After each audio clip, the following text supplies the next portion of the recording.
All right, so I wanted to ask this question. What is love? As we know, God is love. And anyone who say that they know God, they will love like him.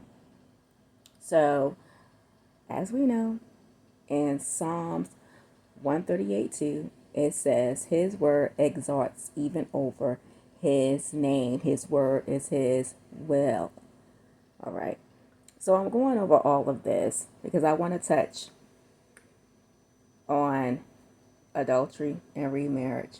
I have to say that when it comes to sin, that has to be one of the one of the sins that really bothers me because it's a sin that affects families. If it's because it breaks covenants.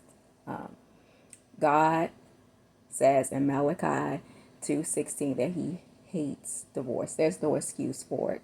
It's in Paul teaching that a husband must not put his wife away. There's many, so much word, so many scriptures that support, that shows how God feels about adultery. Okay. And He doesn't play about the breaking of covenants. God does not give a covenant on top of a covenant. Look at Ezra. He allowed those men to give a bill of divorcement because they already had families in another land. So that on top of it, if you still want to be a person who don't want to be convinced of what God true stand is on adultery, I'm just over people trying to find loopholes to justify ways to get out. I think it's pretty pathetic that, mute swans love for life. There's animals who love for life. But human beings who are supposed to have dominion over all things can't even stick to a covenant. I have a problem with covenant breaking. People keep breaking covenants. And, a lot of it comes also from people having hard heartness and they don't love, like, it says in 1 Corinthians 13, it tells you how to love, okay? It keeps no records of wrongs.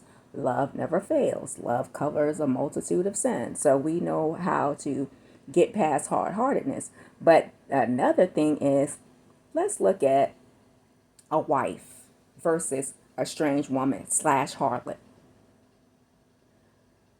What is written in Proverbs 5, 6, and 7? It speaks and warns men to stay away from strange women. So, okay, so you compare a wife with the Proverbs 31 woman to look at the Proverbs 5, 6, and 7, strange women put together with adultery.